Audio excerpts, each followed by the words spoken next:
Phil, you think we're ready to go? Yeah, let's do it. All right. All right, so thank you everybody for joining us for this year's Elpac decision-making training.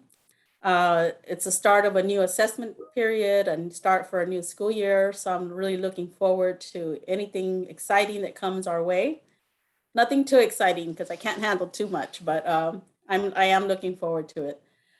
Today I have Vanessa Gallardo from my team joining us. Vanessa, would you like to say hello to everybody? Good morning. Good to see you all again. And then I have my director, Jose Rios. Jose? Buenos dias. Good morning, everyone. I'm very excited to be here. Thank you. So we will be having a Q&A question or session at the end. So if you have any questions, we will be handling that by ESCs at the end. And so please, as we're going through the presentation, please make sure that you are noting your questions. That way you have them fresh on your mind when we end the presentation. Please do not use the chat feature to ask questions because even though we might try to monitor them, we might not capture all the questions that are in there. So you ask your questions at the end of the session. So I am going to go ahead and get started presenting. And where do I find my share screen? That is so weird. Oh, there it is.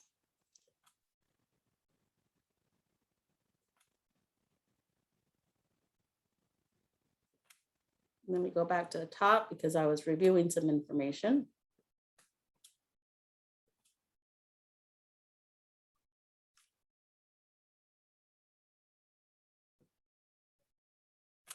Okay. All right, is everybody able to see my screen? Okay, good. All right, so again, thank you everybody for joining our Elpac decision-making training for today.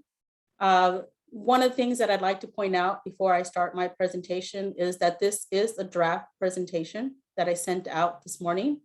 The PowerPoint that will be posted, that is the one that you should consider as a final version. I sent out the draft PowerPoint just as, that way you could have it as I go through the presentation, just to make any notes or any questions that you may have on a particular slide. But again, the one that is posted is the one that will be finalized.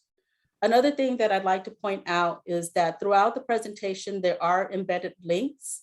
Some of them may not be live at this point. For example, if it's a link that is going to our district campus and campus coordinator resources, some of those links may not be live at this point. However, we are working hard to get those the DCCR out as soon as possible. Other links may be going to some of the Elpac resources that we have posted. We have not had an opportunity to archive some of those resources. So as I'm going through the PowerPoint and you see those links and you click on them, please keep in mind that those resources are from last year.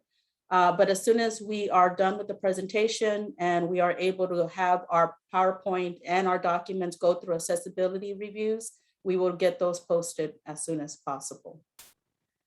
So if you don't mind, Esmeralda, Sure. really the quick guidance here is to always verify the year in the title of the document. Yes. Yeah, and we do that when we post our documents or any resources. We put the school year. You will also notice a date that it was posted. So if you see anything that was posted in 2020, then obviously that is an older document, an older version of a document.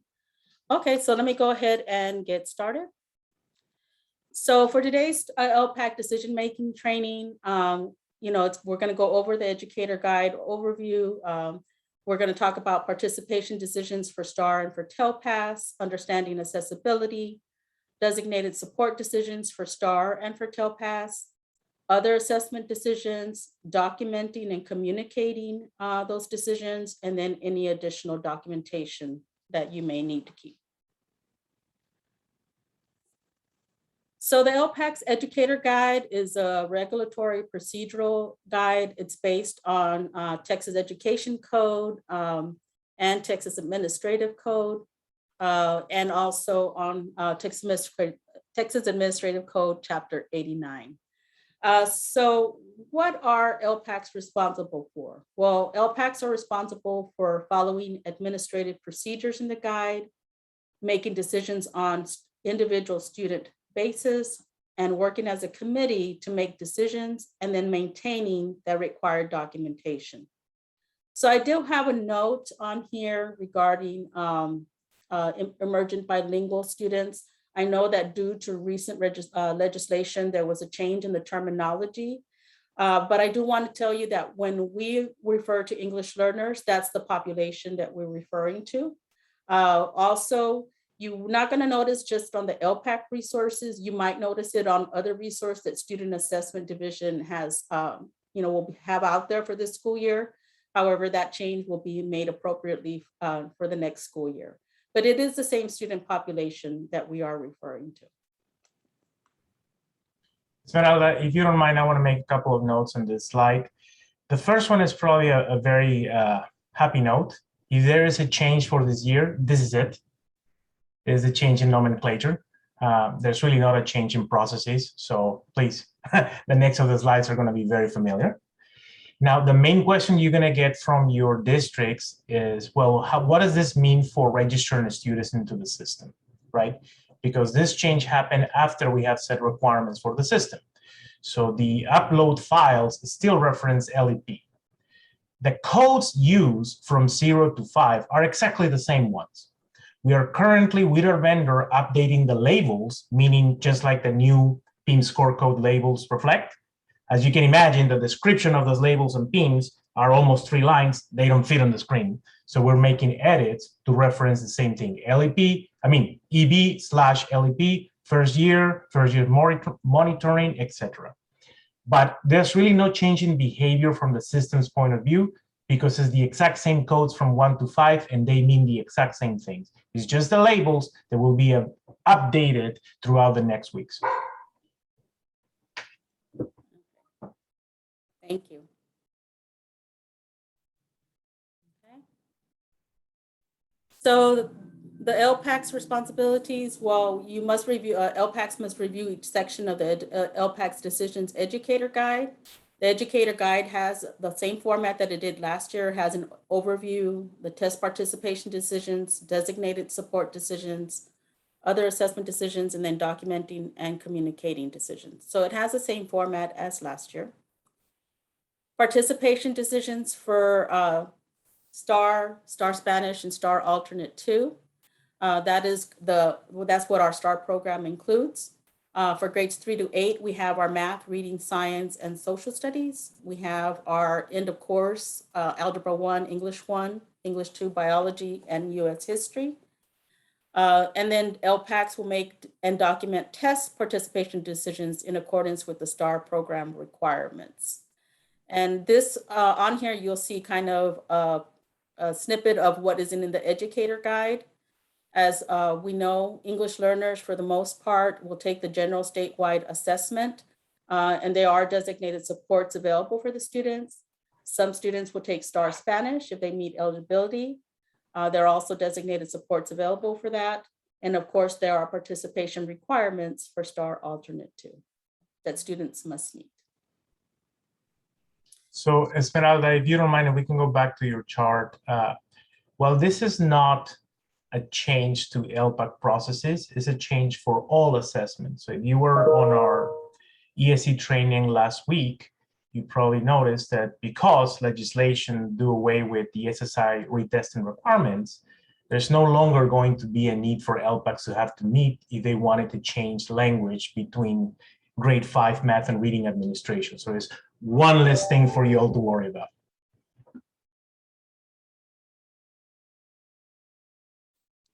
So what is the difference between STAR English test or STAR Spanish test? Well, they're the same actually when it comes to the assessed curriculum and the item types, the blueprints for building the test, achievement standard alignment, And of course, there's still the focus on readiness for the next grade level or course with the goal of post-secondary readiness. The difference, of course, is the language accessibility. The native language helps a student understand the language of test. STAR Spanish decisions. So in addition to being appropriate for students that are in bilingual programs and are receiving most of their academic instruction in Spanish, STAR Spanish may also sometimes be appropriate for an English learner in an ESL program. For example, if it is a student who recently came to the US is in a campus that has an ESL program, then Spanish may be the most appropriate test for them. Or an English learner that moved from a bilingual education program to a campus now that only has ESL. Or maybe it's a student who is in an ESL program, but however receives a substantial academic support in Spanish. So non-English learners in two-way dual immersion language immersion programs. The Lpac determines the appropriate state criteria and reference assessment in accordance with Chapter 89. If they are English proficient students, the appropriate assessment for the administration of the test each year is determined by a school district developed process. This is language from Chapter 89. However, most of us know that it's generally the Elpac that makes those decisions. That language is in there if a district decides that they have their own process for developing that. But for the most part, we know that it's generally the Elpacs that make that decision. For non-English learners taking STAR Spanish, again, it's non-ELs in a two-way dual language immersion program may take STAR Spanish. The districts determine the process, and this determination may be part of a district determined process. However, Elpacs are not responsible for performing many of the other Elpac functions that they carry out for other English learners. Assessment decisions for different subjects. So decisions, again, they're based on student need, based on what this individual student need. So decisions will often vary by necessity because of the design of STAR. For example, it may be appropriate to give STAR Spanish subjects and STAR Spanish in certain subjects and STAR English in other subjects. The Elpac's decision to give a student one type of assessment for one subject and another type of assessment for another subject should be well justified in the required documentation. So STAR with Embedded supports online assessment when it comes to a special administration. There are going to be rare and unavoidable circumstances where students can't access an online system, assessment, I should say. For example, if their accommodations cannot be applied. However, campuses should consider the accessibility features, the locally approved designated supports, and designated supports requiring TA approval before they even consider submitting a special administration request. Because if those designated supports are able to assist the student to take an online assessment, then that should be the first approach. It is until the student cannot get those accommodations online that a special administration request is then submitted. Jose, did you have something to add? Yeah, I want to do a quick plug to our new vendors platform, TDS. The 2018 English and the 2019 English and Spanish STAR release tests are already available, and you can select individual accommodations so that you can practice with your students to gather documentation. Because like Esmeralda said, we do have an option of taking the test with supports on paper in Spanish, but people need to understand that it's a reduced experience because it's not as rich as all the support we can provide online. So if a student really has a reason to request administration with accommodations on paper, because he has some kind of an emotional condition that could trigger any type of behavior, well, that's understandable. But otherwise, it is in everyone's benefit to have the student become familiar with the platform and take the test with the supports online. So please take the time to If you haven't seen it yet, see our test in English and Spanish with accommodations, share it with your colleagues, share it with your Elpac members so they understand the benefits of using that test. The Spring 21 tests for both English and Spanish are coming up by the end of this month, also with the full battery of accommodations.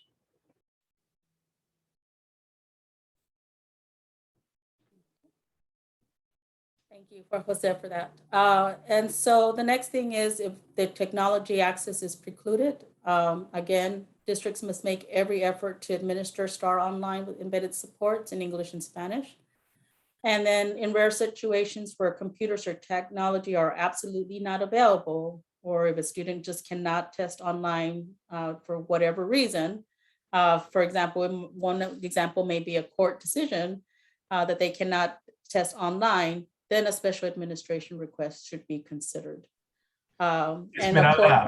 Yes. Your last example is a great one because really that should be the only case now, because after the health crisis we experienced last year and this year, it'd be hard to argue that any kid is not familiar with digital technology anymore. Yeah. And just keep in mind that a special administration request is dependent upon TEA approval. So that does need to be submitted and approved by TEA before a student can get a special administration. So English learners receiving special education services may be administered any assessment depending on whether they meet the participation requirements for STAR, STAR Spanish, or STAR Alternate 2. The Elpac is responsible for working in conjunction with the student's ARD committee to make and document assessment participation decision. This calibration helps ensure that the factors that related to the student's assessment is disability and second language acquisition are both being considered. Telpas participation requirements. So we have Telpas and Telpas alternate, and both of these assessments fulfill federal requirements for annually assessing English language proficiency of students in English learners in K through 12. They assess them in all 4 language domains: listening, speaking, and reading and writing. For students that are receiving special education services, the Elpac works in conjunction with the ARD Review and Dismissal Committee, and there is some guidance related to ARD and committee and Elpac collaboration that is provided by our EL support division, and there is a link to that guidance. Elpacs are still responsible, though, for making and documenting participation decisions. For students in English learners in grades K through 2, kindergarten through grade 2, if they do not have an ARD committee or a 5-4 committee, the Elpac is not required to meet to determine Telpas participation requirements regarding unmodified English language proficiency assessments. If they're just taking a general Telpas, they don't require any designated supports, or they are not going to be an ARD decision in one of the domains, then the Elpacs do not have to meet to make those Telpas determinations. And there you go, first one. All right, that didn't last for long. So Telpas holistically rated assessments. The holistically rated assessments are based on student classwork and classroom observations during daily instruction. Teachers use the PLDs from the ELPs in order to rate a student holistically. As we all know, for K1, that is all 4 language domains. Listening, speaking, reading, and writing are holistically rated. And then for grades 2 to 12 writing, teachers are using the classroom-based student writing collections to holistically rate students in writing. For the holistically rated assessments and English learners receiving special education services, students are evaluated relative to how well he or she understands and uses English to assess general curriculum at their enrolled grade level in accordance with their individual education program. And with rare exceptions, if a student with rare exceptions, a student should be able to be observed and rated meaningfully in each holistically rated domain. Like all Elpac considerations, decisions are made individually, And they should not be made just because an Elpac or a campus thinks that the student's score is going to be low. It should be based on their need. The Elpac and our committee collaboratively decide that assessment in a particular domain is not appropriate due to a student's disability. And the decision is recorded at the time of testing, and the student is not assessed in the applicable domain. Again, participation is considered on a domain by domain basis. Reason for not assessing the student well supported and documented, and only applicable for English learners receiving special education services who do not meet the participation requirements for Telpas alternate. Our committee in conjunction with the Elpac may also determine that a student who is receiving special ed services should not be assessed in listening, speaking, and or reading due to the student's particular disability when it comes to online tests. This should be rare cases, participation considered on a domain by domain basis, well supported and documented in the student's IEP and in the permanent record file by the Elpac. And again, based on they do not meet participation requirements for Telpas alternate. So if they have, if a district or a campus, I should say, feels that a student needs a special administration, it's the same kind of logic that we use when it comes to STAR. The campus should consider the accessibility features, locally designed designated supports, and designated supports requiring TA approval before submitting a special administration request. Because if those accommodations allow the student to test online, then they should use those designated supports. Again, the technology access is precluded. Again, like Jose said, this should be very rare situations where a student cannot access an online test.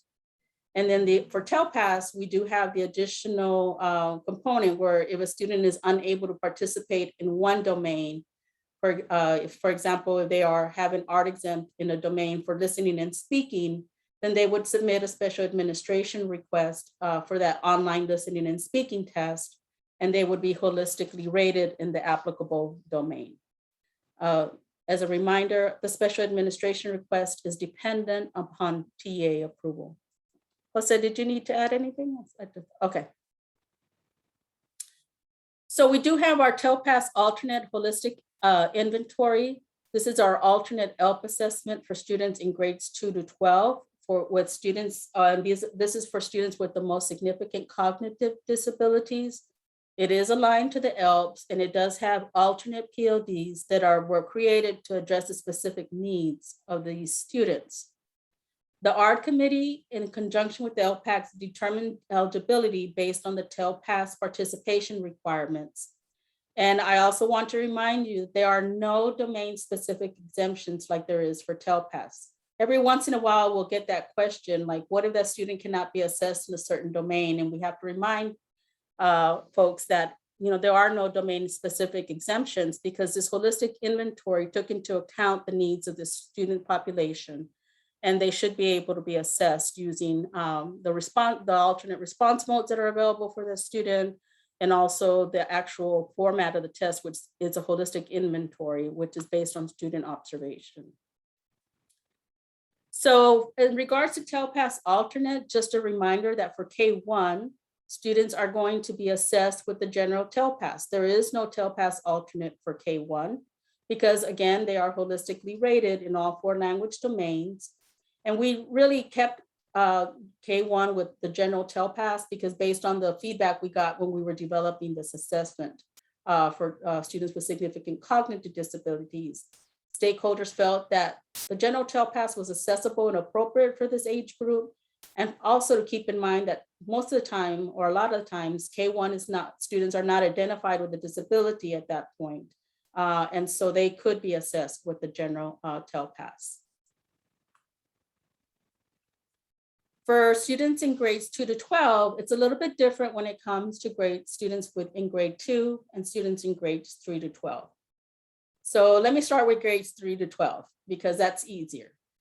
If a student have already met eligibility or participation requirements for STAR alternate 2, then they will automatically take Telpas alternate. Okay. It's a little bit different for grade 2 because we do not have STAR alternate 2 at grade 2. Then the ARD committee, in conjunction with the Elpac, will need to make those assessment decisions using the participation requirements. Now, the participation requirements, there is a link here, and those have been updated. So ARD committees and Elpacs can use the participation requirements that are posted right now because those have been updated. And again, they have participation requirements because there is no STAR alternate 2 for grade 2.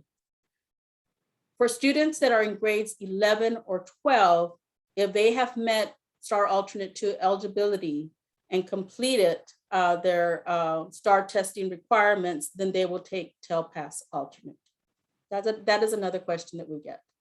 So if they have already been taking STAR alternate 2, they already completed their testing requirements, but they still need to take Telpas, then they will take Telpas alternate. Here's just a screenshot of our participation requirements. The participation requirements are on our Telpas alternate resources webpage. It really guides the ARD committee in conjunction with the Elpac in determining the appropriate English language proficiency assessment for English learners. Again, the documentation is a little bit different than for students in grades 2 compared to students in grades 3 to 12. So for grades 2, when the ARD committee and the Elpac are working together to determine eligibility for Telpas alternate, they will have to go through each of the questions and they have to respond yes to each of the questions in order for that student to meet eligibility criteria. For grades 3 to 12, and they will, at the end, there are some assurances that they have to sign. For grades 2, initial, I should say, for students in grades 3 to 12, because they've already met eligibility criteria for STAR alternate 2, they just have to answer the first question, is that student identified as an English learner, and then initial the assurances in step 2. So now we're moving on to our accessibility check section. So for accessibility policy documents, we are going to be soon updating our accommodation resources webpage and our DCCR.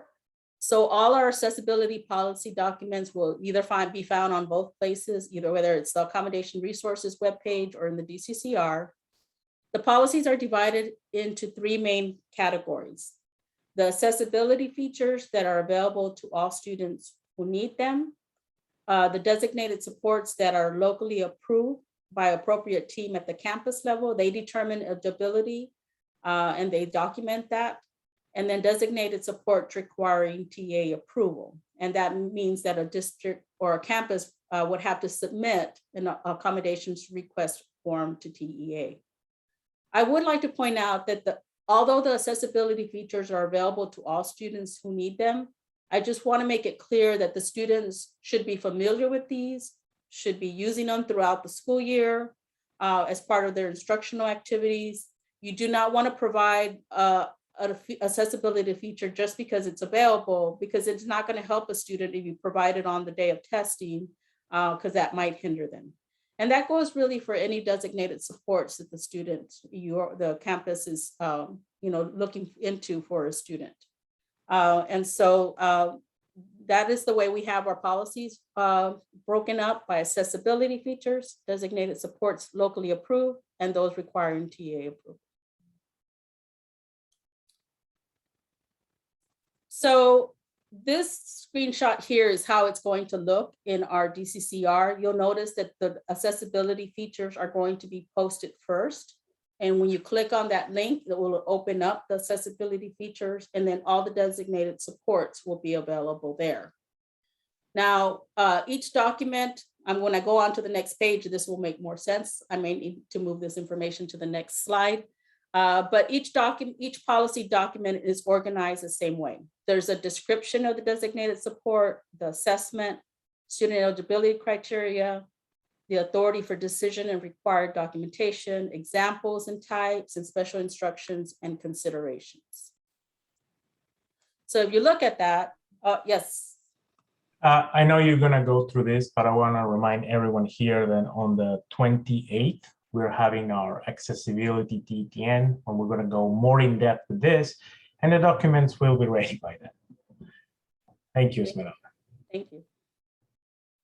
So here is a screenshot of a content and language support policy document, and it's laid out in the format that I just kind of talked to you about. It has a description, the eligible assessments that are for that particular policy designated support, the student eligibility criteria, the authority for decision and required documentations, and it goes on and on to the other sections. The authority for decision and required documentation section indicates the committee that's authorized to recommend the designated support. Now, based on feedback that we got throughout with our ESC monthly meetings, we went back in and we looked at the policy documents. This year, we made some recommendations to make the language a bit more clear when it came to the authority for decision, when it came to the three language support, designated supports that Elpacs are responsible for. We wanted to make it clear that it's the Elpac can make decisions based if the student is taking the STAR in English, and it's different if it's the student is taking the STAR in Spanish. So we try to add additional language in that to make that very clear. I know that somebody in my team reached out to Karina Chapa from Region 1. So thank you, Karina, for providing us with some input on some of these policy documents. So I'm hoping that we've captured and make it a bit more clear when it comes to people looking at the policy documents. The key point to take away from here is that when you are looking at these policy documents, it's important to look at which assessments, the eligibility criteria, and the authority for decision for each of those assessments. So Elpacs are responsible for making appropriate designated support decisions. It's important that they coordinate with their content area teachers of the English learners. They make designated supports decisions in accordance with TA policies. We have resources such as the Educator Guide to STAR accessibility within the STAR program, which will soon be updated and posted. Our accommodation resources webpage, or DCCR, becoming familiar with where those policy documents are located. And of course, our Elpac Decisions Educator Guide. And then also making sure that they maintain the required documentation of those decisions. So the designated support decisions for STAR must be made on an individual basis. They best be made based on a student's particular need for second language acquisition support. I need to slow down. And whether the student is routinely provided the support in classroom and in testing. And that goes back again to making sure that these students are familiar with those supports that they're getting in class before they go on to testing. Because providing any unfamiliar supports may hinder rather than help the student. Designated support decisions should be made as close as possible to the assessment to account for students' progress in acquiring the English language. And just keep in mind that EOC designated support decisions carry over from fall to spring administrations. So English learners and STAR in English, the Elpac does have sole authority to make those designated support decisions for content and language supports, extra time, and oral and signed administration. Again, these decisions must be made on the student's particular needs for second language acquisition support. On this next slide, I know that we included the information about students taking STAR in English. We wanted to make sure that again, we made it very clear that when students take STAR in English, the Elpac is the sole authority for making the decisions on those three accommodations. However, for English learners taking STAR in Spanish, the Elpac does not have sole authority for those three supports. These decisions, designated supports decisions, must be made in conjunction with the Elpac, made by either the student's art committee, 504 committee, RTI team, or the appropriate team of people at the campus. When we do our training PowerPoint, sometimes the language in here may be general. So that's why I say that you need to be very clear. You need to go make sure you're going back, or Elpacs are going back and looking at the policy documents. For example, for RTI is listed on here, but that doesn't apply to content and language supports. So that's why it's important that you look at the actual policy document, because we try to list all the appropriate teams and committees that may be involved in making those decisions. But really the guiding principle is what is in those individual policy documents, okay, as far as who is the authority to make those decisions. Designated supports for English learners receiving special education services. It's important that Elpacs work in conjunction with the students, either ARD, Section 504, RTI, or other applicable committee. And then designated support decisions are related to the student's particular second language acquisition supports, and also related to the student's disability. So that's why they need to work in collaboration, because you're going to be meeting those students' needs. Students, committee should become familiar with all the information on the accommodations resources webpage. When it comes to designated supports and reclassification, students for whom the Elpac recommends the following designated supports for English reading or English EOC may not be reclassified at the end of the school year. And that includes oral or signed administration, content and language support, or extra time. The STAR dictionary policy and impact on EL reclassification. So the use of dictionaries on STAR reading or English EOC assessment does not prevent an EL from being considered for reclassification at the end of the year. However, it's going to be important for Elpacs to consider the degree to which the student relies on the dictionary during language arts instruction or testing when making reclassification decisions.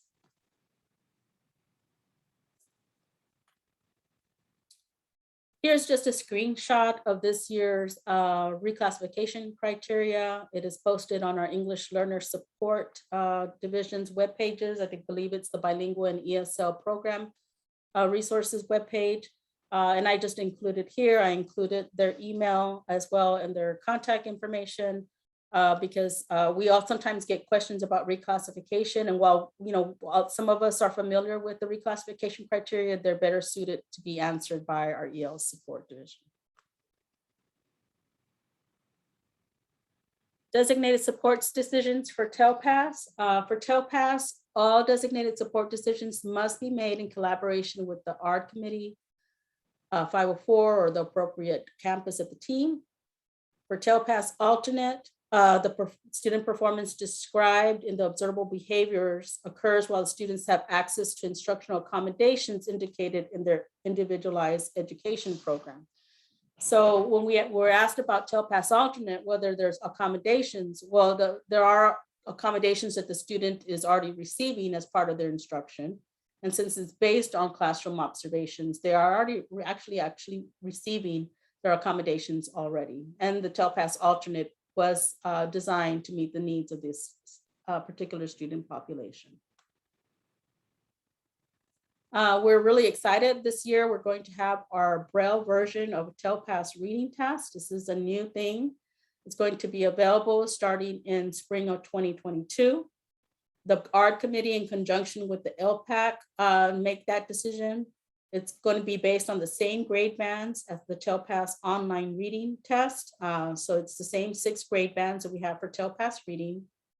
The eligibility is very similar to the eligibility to what is used for STAR. If a student is eligible for STAR Braille versions.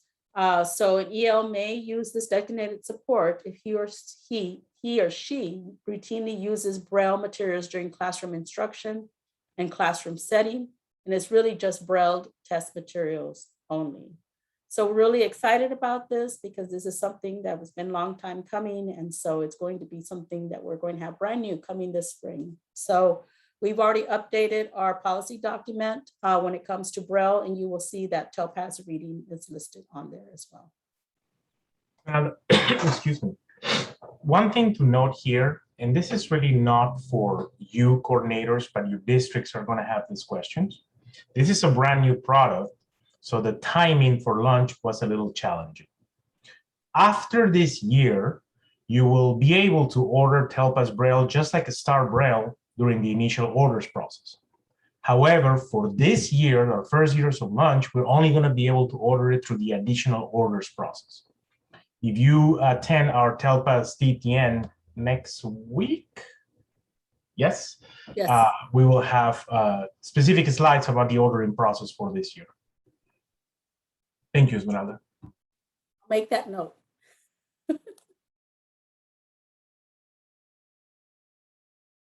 Okay, thank you. So other assessment decisions, the STAR exemption for grades 3 to 8. So if an English learner meets the eligibility criteria to not take STAR assessments in grades 3 to 8, well, the eligibility criteria is they have to either qualify as an unschooled asylum or refugee, is in their first year of enrollment in U.S. schools, and is in grades 3 to 8.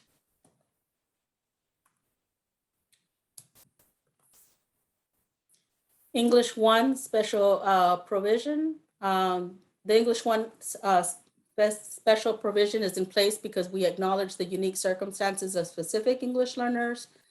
They might not have enough time in the US, and they might not have enough time to learn English. So if these students depend heavily on instructional scaffolding, including linguistic supports based on their second language acquisition needs, or they need scaffolding that cannot be provided as a designated supports decision on a standardized English 1 EOC assessment, then the student may be eligible for the English 1 special provision. The Elpacs must maintain documentation of eligibility for the special provision, and eligibility must be determined in conjunction with the student's enrollment in English 1 and ESOL 1 as well.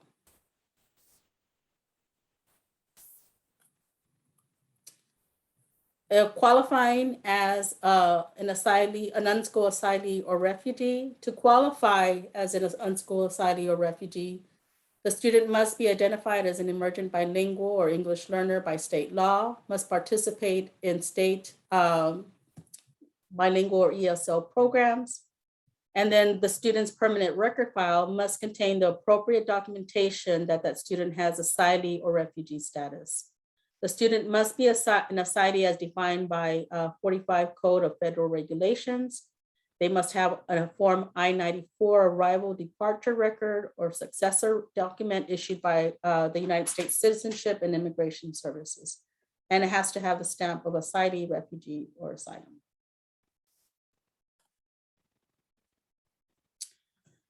Unschooled asylee or refugee, the student's permanent record file must document that the student had little or no formal schooling outside the US, and their basic primary language literacy, and based on their basic primary language literacy upon enrollment in school. The student is being provided designated supports and other ongoing interventions by the district to meet their unique affective, linguistic, and cognitive needs. And as of the semester of the test administration, the student continues to lack the necessary foundation in the TEKS, or as a result of the student's inadequate schooling outside of the US.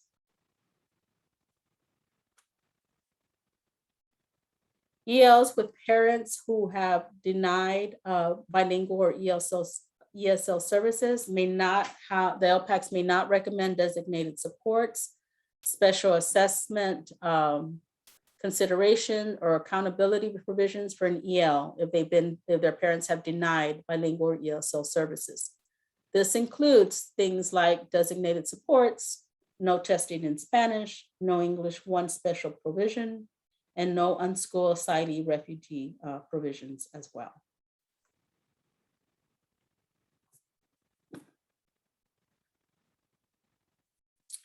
So how do you document those decisions? Well, the Lpac is going to need to document the decisions. So for each EL, the Lpac must maintain documentation of STAR Spanish, or STAR alternate 2 participation and designated support decisions.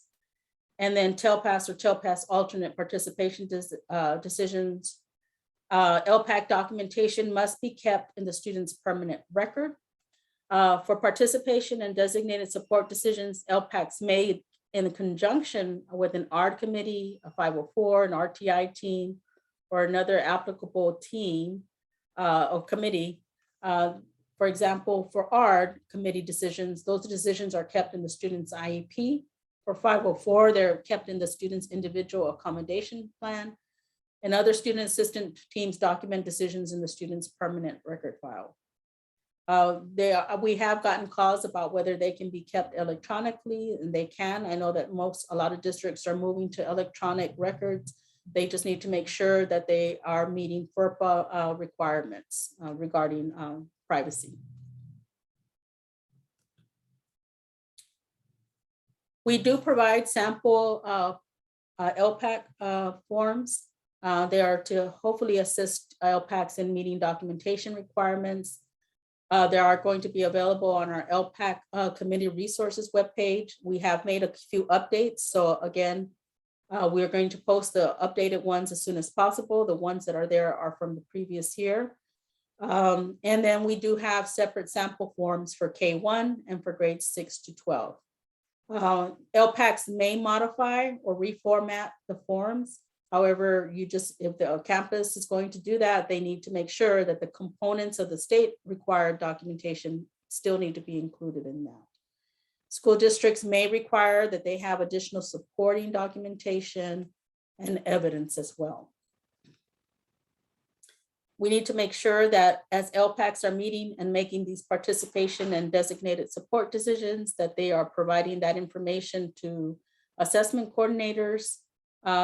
That way they can they have enough time to make appropriate testing arrangements for those students. Here's just some screenshots of the Lpac forms for this is the screenshot of the designated supports for grades 3 to 5, and then also for grades 6 to 12. The Lpac forms may make decisions on the language of a student's assessment. So this is where there is an update on one of the forms. So because we had gotten some feedback from ESCs during our EL forum, that there was still some confusion about the Lpac's role when it came to STAR English and STAR Spanish. We try to provide a further additional information in the policy documents.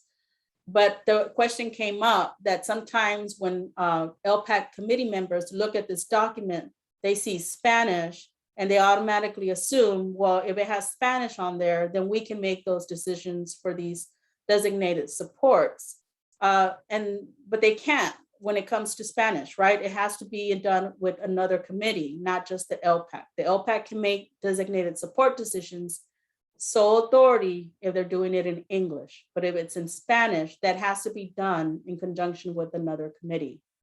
So I added a footnote to the Lpac decisions form because I wanted to make sure that it was clear as they're looking at this form that if you notice on the Spanish, it has like a little 2 because there's the footnote on the bottom that it says that it was the Lpac can make determinations if a student's going to take a test in English or Spanish, right? But if they're going to need designated supports on a Spanish test, that has to be made by another committee or appropriate team at the campus level in conjunction with the Lpac, as noted in each designated supports policy. So that is what I added on this because I know that we got several questions about, or not questions, concerns that districts were using this Lpac form and they were just saying, oh, well, Spanish is on here, so we're going to add Spanish, but then we're going to add all these designated supports without making it clear that that cannot be, that the Lpac's role is not sole authority when it comes to STAR Spanish. And I know I'm repeating myself on that, but I just want to make sure that we make it clear as we're training Elpacs on that that's clear, and why that footnote was added on there. Here is just a screenshot of the Telpas participation and designated supports decisions for grades K to 12. Here's just our notes section, signatures, just screenshots when it comes to our Star English 1 special provisions form. That's all of those are updated, but they have not been posted yet. And this only applies when a student meets eligibility criteria and passes the course. Documentation must be completed and discussed with the student at this close to the time of the assessment as possible. The student may opt to retake the assessment during any scheduled administration if the student passes the course but fails to meet the passing standard on the test.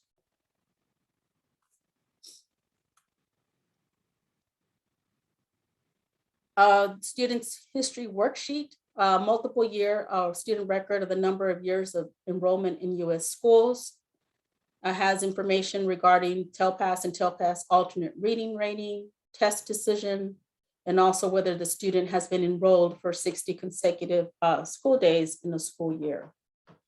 And it also includes the signature and date area for each year's updated years. That way, campuses are able to ensure the accuracy of the important data collection during Telpas and Telpas alternate.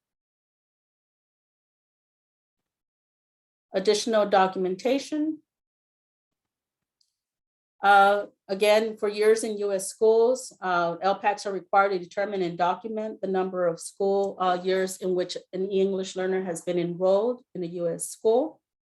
The information is reported to TEA in conjunction with Telpas and Telpas alternate. It's used for accountability and performance-based monitoring measures. And it's vital that Elpacs follow the state-defined policies and procedures to determine annually document this important data element. Calculating years in U.S. schools, districts are not changing the value for years in U.S. schools submitted in a previous school year. Districts are using the data previously submitted to inform data that will be submitted this spring. And we always put the note about Puerto Rico and Guam are not included in this count. We do sometimes get questions about if they made an error on the previous year, if they can fix that, they can, but you would have to document at a local level why that change was made. The years in U.S. schools does include homeschools and private schools within the 50 states and Washington, D.C., and U.S. Department of Defense schools, DoD schools. Again, it doesn't include Puerto Rico or Guam. In addition to the years in U.S. school, other information that needs to be collected includes information on unschooled asylee or refugees, and then students with interrupted formal education as well.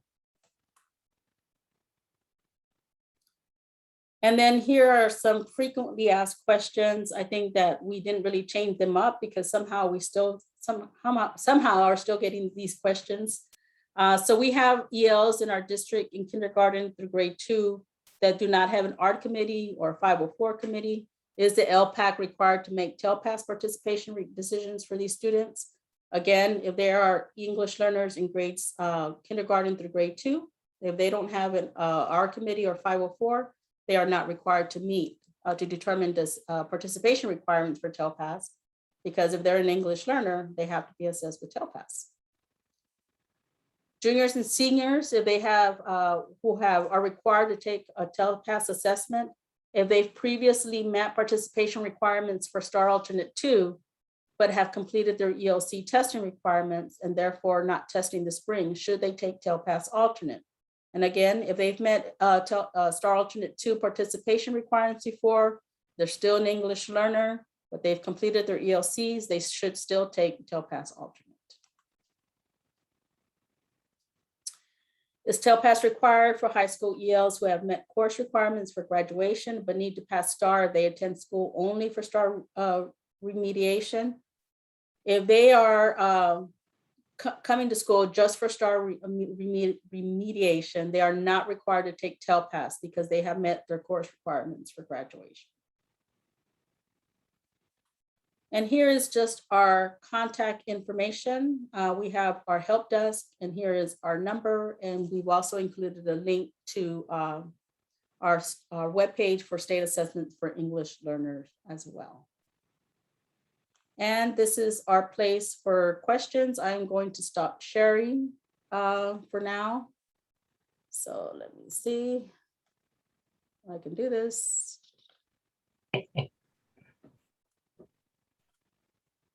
And of course, I'm going to rephrase, Esmeralda, I'm going to rephrase what we said earlier, that there are really no significant changes to Elpac decision-making process here.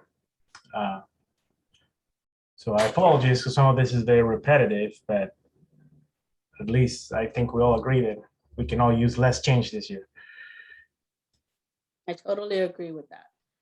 And there might be some people that are new as well. So we don't want to make an assumption that everybody is familiar with this. So if there are new people, we also want to make sure that we cover everything that we need to cover and make sure that at least we have a clear understanding of Elpac. So for now, I think we're going to go to our questions. Vanessa, if you don't mind just calling out each ESC, and then we can just address their questions as they come in. Thanks. Will do. We'll get started with Region 1. Hi, good morning again, everybody. And I don't know if you need attendance, but it's 5 of us from Region 1 here present today. How many questions can we ask? Oh, no. You tell me, I'll limit myself. Let's say 2 questions, and if we have time in the back at the end, we'll come back. How about that? Okay, muy bien. So I know the Elpac doesn't make decisions for STAR Alt, but they need to collaborate with the ARD. So just to verify, because I don't know if we misunderstood during the DTC training. In the past, STAR Alt, the administrator, the test administrator could translate the bolded statements, right? And the child always could have responded in any language. Is that still the case this year? That has not changed. So there must have been a change in the problem of interpretation. So directions for any program are always eligible to be translated. It's test content that we cannot translate. And if a child responds in their native language, there has to be someone proficient enough to determine if the answer was accurate, right? Right. No, and especially now because we are really enforcing the fact that especially teachers are bilingually certified. So we're seeing that change in bilingual services, which is awesome, right? So that's a good thing. And the other one is, it's a typical question. I don't know how often you receive it over there, but for how long do districts have to code SIFE students? Because I believe the guidance is always for as long as needed, but we always fight this a little bit, but it's. That's an excellent question that is frequent and it doesn't have a good answer, right? Because the idea is that we collect the information as long as that condition still impacts the student. So if the student is still, to your committee's determination, has insufficient schooling that affects his learning, we keep marking that. Okay, got it. Thank you so much. All right, Region 2. No question. You're really only going to give him 2 questions. Thank you. We're going to come back. We're not going to leave Karina hanging. She knows that she can reach out to us all the time. Region 3. Hi, I'm with Region 3. I am so new that I don't even know what questions I'm supposed to be asking. So I'm just taking in all the other questions to know that's what I should have been asking. Missy, welcome. And please, on the slide deck, you're going to find our contact information. Please, we're here to help you. Thank You don't you so have to much. assume, you don't have to guess. We're here to support you. So just give us a call if you have any questions. Thank you. Carlene has gotten to be my new best friend. Well, we're pretty friendly too. Carly's not the only friendly one around here. I have screenshots of all your pictures above me on my bulletin board. And as I get your phone numbers, I write them down and I put little stars by them. So I've just not acquired your phone number yet, Esmeralda. Carlene, Now, not so lucky. now I have to see this wall.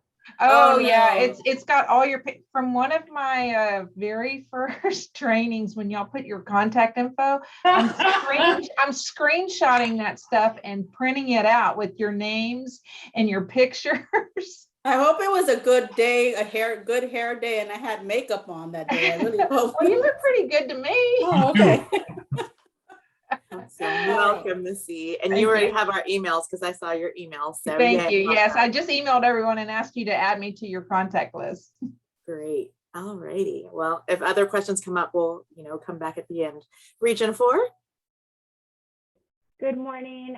No questions from Region 4 either. And I'll also be emailing you guys to be added to that list. Thank you. Great, Evelyn. Thank you. Region 5. No questions at this time. Thank you, Jennifer. Region 6. Hey, we don't have any questions right now. It's two of us here, and we will yield our questions to Karina. Uh-oh. Thank you, Sandy. Region Okay, 7. Karina, you have 2 more questions you can add. Region 7. I have a question. Excuse me, I seem to be losing my voice. On the slide where we talked about EBs who have already met graduation requirements, but they still need a pass star, and so they come back. What about our EBs who are also identified as being served through special education, and they have returned to school for a 5th year of high school? Oh, that's an excellent question. Are they coming back just for like transition activities because they're special ed and they're giving like some kind of support or training because of their need, but they've already Most met? of the time, yes. Most of the time, yes. They're coming back just for a 5th. I mean, I call it a bonus year, but of course I'm not in the SPED world, and so I'm not using the correct terminology, but I just know that they come back for a 5th year. They've pretty much met all the graduation requirements. They're just returning to help transition them into, being an adult, right? Right. In those cases, they do not need to be assessed with Telpas because they pretty much met everything that they need to. So and they're no really more just, Telpas for them. Yeah, they're really Well, just coming in. Go ahead, Rojas, what's that? Well, the response is really not what they're coming back for, but what have they completed? Okay. And if they have completed the required credit course, then they're fine. They don't need to participate at Telpas. So if they are graduation complete, then no more Telpas. That's correct. If they are still lacking graduation requirements, they continue to test. That's correct. For any student, yes. Okay, thank you. I dropped an FAQ in there too in the chat. We addressed this in our newly updated FAQ. Thank you. Thank you. Thank you, Carly. All right, Region 8. No questions at this time, and there are 2 of us participating. Thank you, Dana. Region 9. Good morning. Hope everyone's doing great. Just had one question. Going back to slide 44, looking at the exemptions from grades 3 through 8. I just want to make sure that I'm still in the right, giving the right information. When we look at the eligibility criteria, they still have to meet all of that criteria. Is that correct? Because I think the word either was used, so that kind of threw me off, and I thought something had changed. So, You are correct, Javier. Okay, thank you. That's why it's really hard to make this. I think we run data for, I think 2019, we have under 100 students qualified. I think it was 81 students qualifying for the whole state. Okay, thank you so much. I really appreciate it. Good question, Javier. Thank you. Region 10.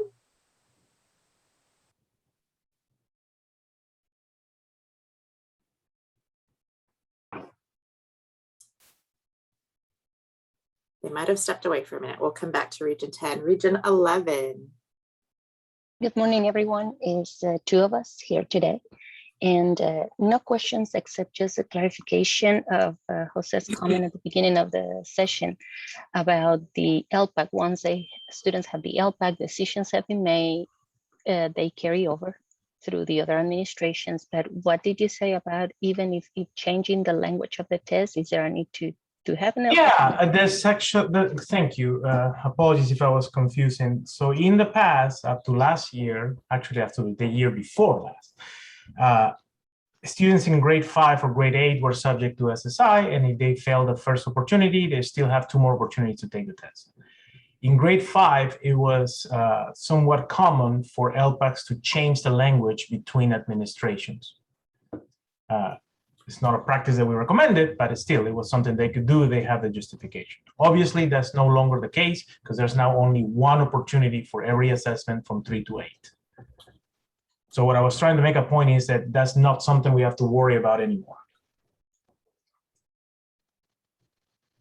Thank you. Good question. Thank you, Jose. Region 12. There's just one of us here today. We have no questions. Thank you, Faye. Good to see you. I know I messaged you a lot in the help desk. So yeah, I could put a face to a name. I'm going to take pictures like Missy. Region 13. That's Karen, though. Good morning, everyone. My meeting for clarification, it was the same that I think it was Region 11 just asked. There's 2 of us here, so it was in regard to that, the change of Spanish, but now I'm being the one test, so that clarifies that. Now, that still takes place, though, if between, which it shouldn't happen, because they're supposed to be very sure about in which language they're thinking of testing the student. If by any chance they will want to change the language, they will have to meet 3rd through 5th Elpac if they wanting to change the language for which they decided to test on there. They will still have to meet. Let's say they had decided when they had the first Elpac, they say Spanish, but then as time got closer to the test, even though we told them to make the decision closer to the test as possible, they decide to change it. They will have to meet them. At the time of testing, the information has to be accurate. And to make corrections requires a full Elpac, depends on the correction they're making, then yes. Okay. But okay, thank you. Thank you. Region 14.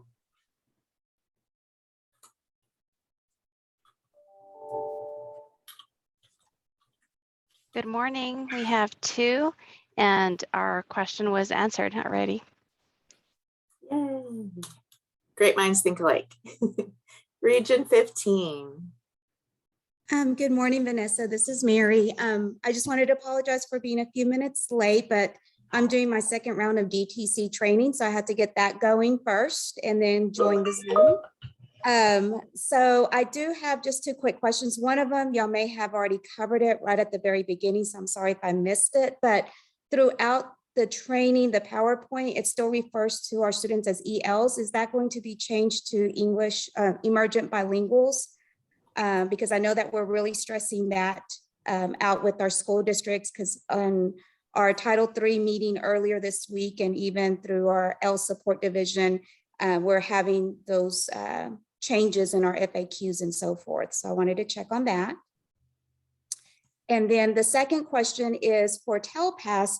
I've noticed on the calendar of events, it talks about ordering paper material starting in November the 5th, and the deadline is November the 19th. That's the initial orders.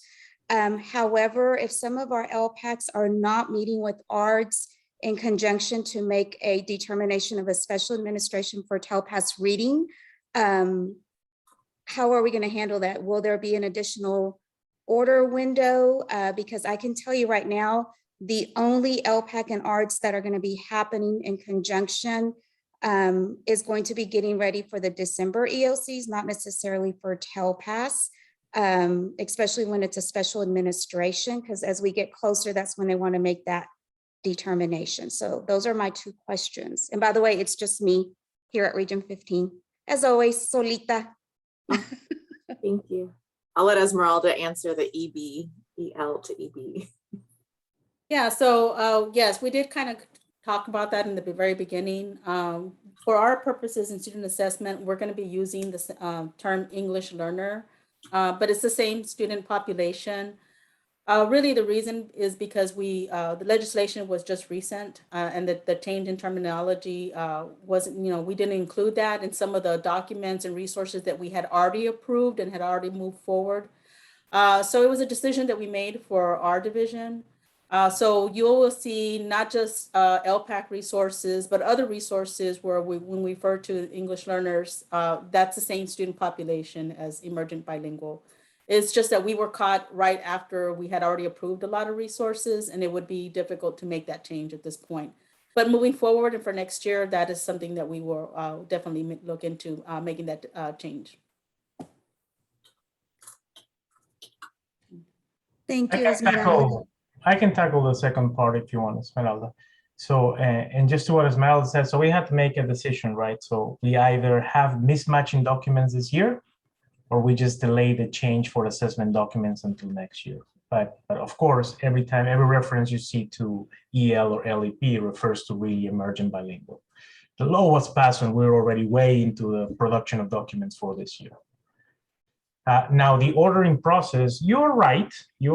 Many of those decisions won't happen, but for students who already were approved last year and nothing has changed, we wanted to give you opportunity to order your materials already. For future additions, decisions that are made after that window, we always have the additional orders window. And we even, I don't like to publicize it, but you can always do even an emergency order within the window and we'll get you the materials. Remember that Telpas reading approvals is also a very small number. So this is not something that we can handle during additional orders. Right. And so that's the reason I wanted to get that clarification, because I know if a school district gets a child that's new to their school district and they're having to make that determination for the first time, they're just wanting to make sure they cross their T's and dot their I's in the appropriate way, especially if we're having a deadline in November and then they hear me saying over here, we're making those decisions as we get closer to the assessments. It's kind of a contradiction. And so I just wanted to get that clarification. So thank you. Thank you, Mary. All right, Region 16. Morning, everyone. There are two of us here at Region 16 today. Thank you for all the good information. Always good to have those clarifications. There are only two of us today and we have no questions. Great, thank you, Mary. Region 17. Good morning, everybody. One of us here today and no questions. Thank you. Thank you, Elza. Region 18.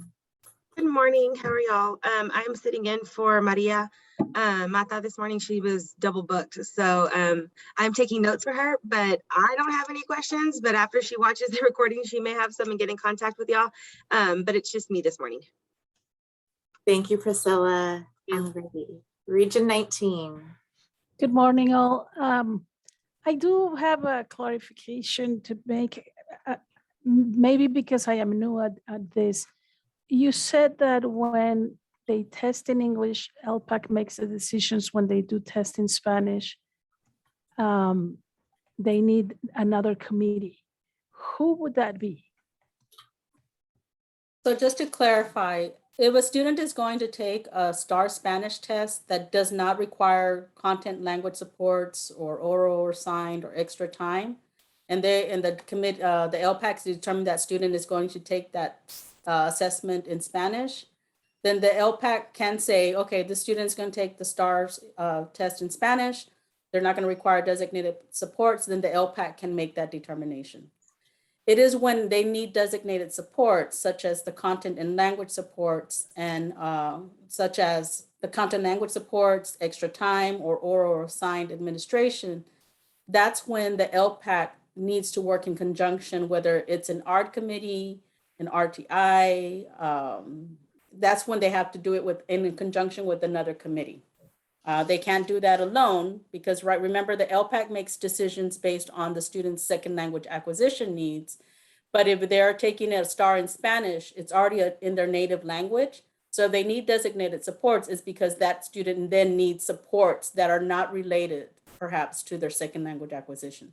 So that is why they need to make that decision along with another committee or team, appropriate team at the campus level. All right, thank you very much. So Margarita, if this helps, the way I try to simplify this question, was a very common question, is if your student is a native speaker, taking the test in your native language is already your accommodation. So there's nothing else, like Esmeralda said, that needs to be made as an assessment decision based on second language acquisition. However, if that student also has a reading difficulty, well, that is different than being in the middle of the second language acquisition process. And who's the committee is going to depend on what is the need of the student. Yes. Thank you. Good question. Thank you all for answering. Region 20.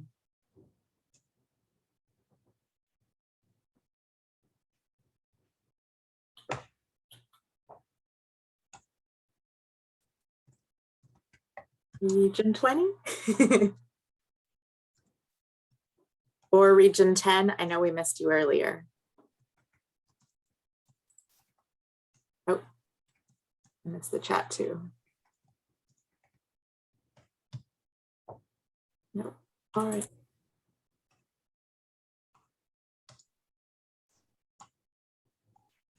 Okay, well, I guess Region 10 and Region 20, if y'all are having difficulty with your sound, if you'll just email us and let us know if you have any questions.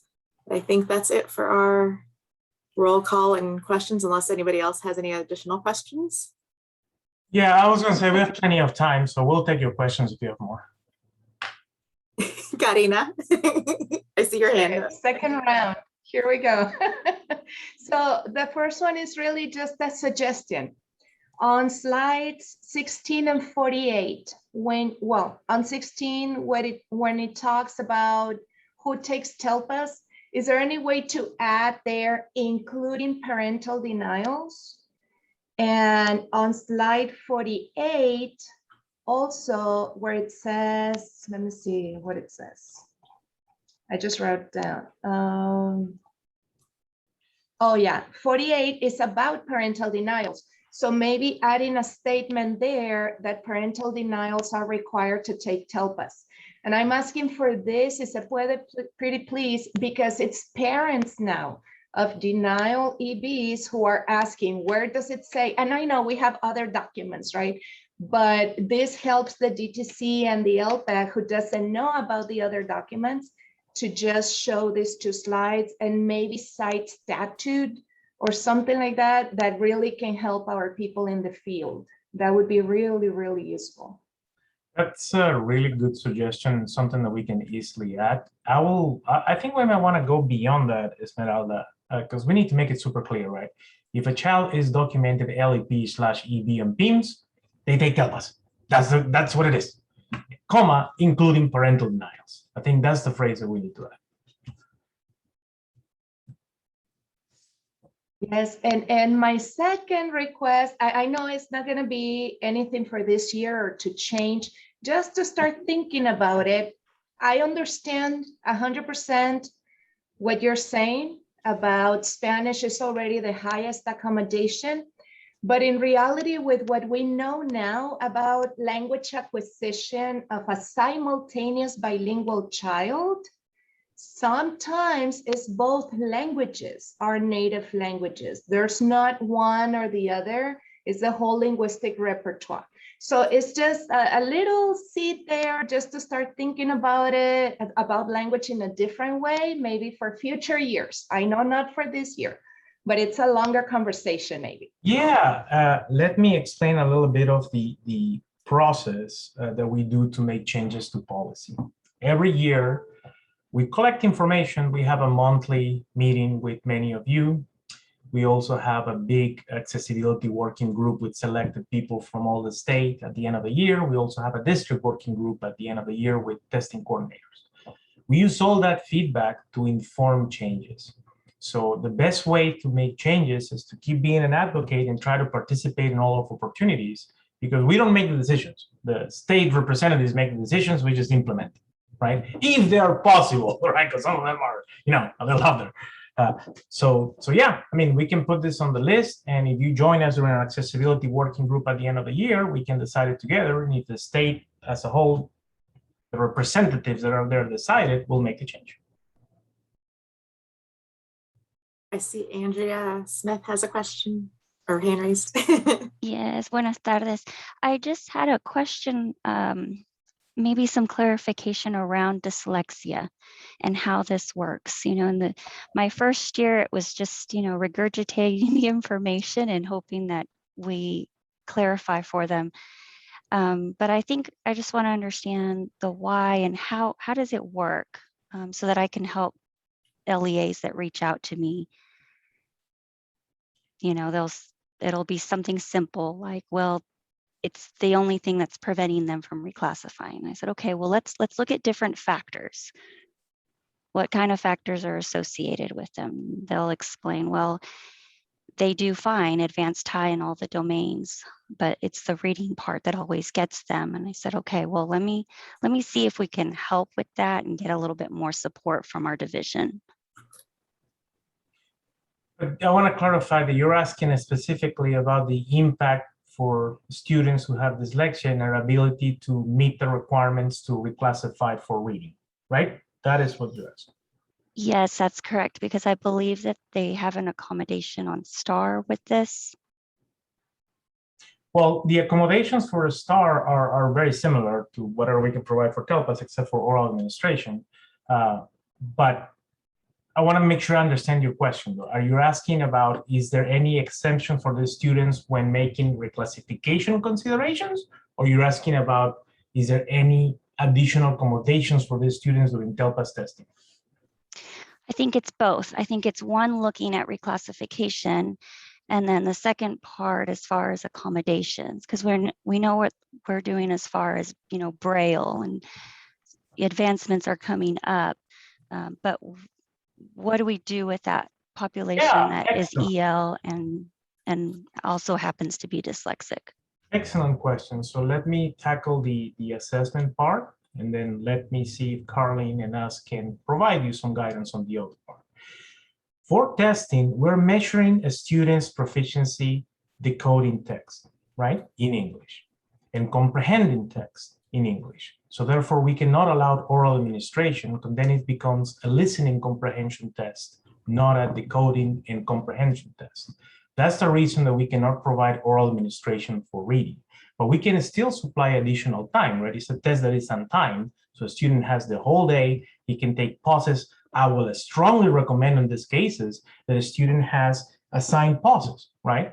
Finish one section of a text, take a break, relax, come back and continue. They probably have developed additional reading decoding strategies that they use in instruction. They should also apply them here. Absolutely. There's no risk to the content there. Now, as far as the reclassification component, I think we allow exemptions for certain domains, but I'm going to let Carlene respond to that piece because I'm sure I'm going to say something that is dumb or incomplete. Yes, that's okay.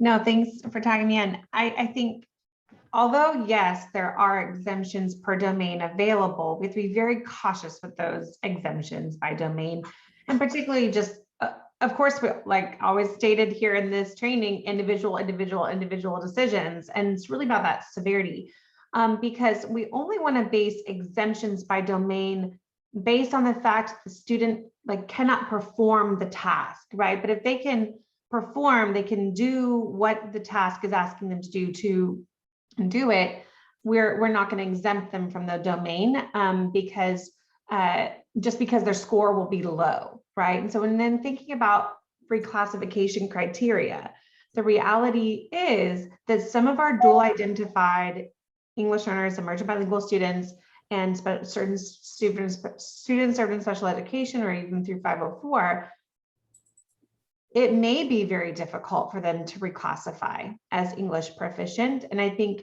in many reasons may include that it's very difficult to tease out, you know, the differences between, is this related to the disability or the learning difficulty, or is this related to language? Where is that teased out? And similarly to how a student may never exit from receiving special education services in a sane manner, the student may never exit from receiving ESL or bilingual services. So it is something to consider. And then one note, pardon me, Vanessa, please go ahead. Go ahead. I just want us, I know I sound like a broken record every year, but we need to fight this misconception out there that excellent services is the goal, right? The goal is to make proficient bilingual students. If they need services, that is good. We are helping those students. There is this stigma around being helped and it's bad for them. And so if I can just add to that, one statement is it's exactly important what you said there, Jose. And I think the problem becomes when it's only a label, because we're saying, really they're getting what they need through special ed or through 504. So, and we're not really making it more than a label, then that's when it really becomes just a tag, right? But if we're truly providing some joint services and support between the special education program and the EL program, then it's more than just that label. Thank you for the feedback. I know we appreciate the clarification and it helps us guide our LEAs. And I'm in agreements with you. We're never going to want to reclassify a student just because we want to reclassify them. We want to make sure that they're receiving any kind of linguistic support. I think it's specific to the students that score advanced high on all of the domains except for reading. So we're not looking at, whether they score intermediate in writing. We're looking at just that reading component because everything else is advanced high. But I don't want to take too much time. So thank you so much. And just to add to that, because I get that question I've gotten that a few times. But if they also redirect them to the accessibility features, because I know a lot of students with dyslexia use colored overlays, or they use a line guideline tool that, we may not have on Telpas online. So that may be a need for the 504 committee to request a paper test so that you can use that guideline tool, or if it's a specific colored overlay that they need. So there's other accessibility features that they may use in class that would be appropriate. And if they're not sure, they can always call us about those to see, is it allowable on Telpas? Because the accessibility features does say, for math, they can use a dictionary, because we get questions about that. Oh, I thought they could use a dictionary on Telpas. No dictionaries on Telpas. But yeah, that also kind of helps just to refer them to that features to see what is allowable in class that can be used there. And just bring them back to federal law. ESSA really requires us to maintain that same criteria for our students who are both identifying and reclassifying. And so that's really what we're held to, and why we really don't have a lot of latitude to provide different criteria other than for those students with significant cognitive disabilities. Thank you, Carly. Any other questions?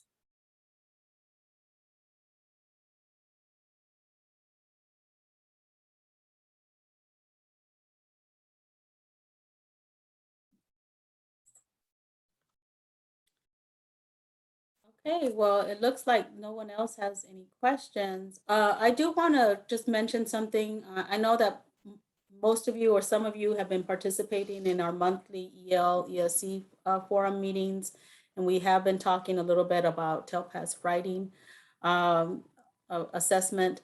I may be reaching out to you because we are going to be having kind of a Telpas writing advisory committee, and also looking at some of the items that are being proposed for this potentially standardized writing assessment.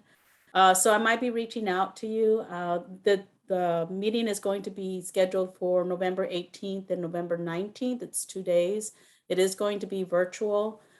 So if you are interested and have been participating already in our ESC EL forum meetings and want to participate in that, please let me know. But I still might be tagging some of you. We still need additional participants. And Jose has something to. Yeah, please, and if you're not able, if you have a conflict with your calendars, but I'm sure we all do in November, we need names of educators who are proficient. We want to make the best decisions for this program. So we are ready to present the content we've created. We need someone to critique it so we can move it forward. So please, if you're not able to assist us, please recommend one of your educators that can assist us.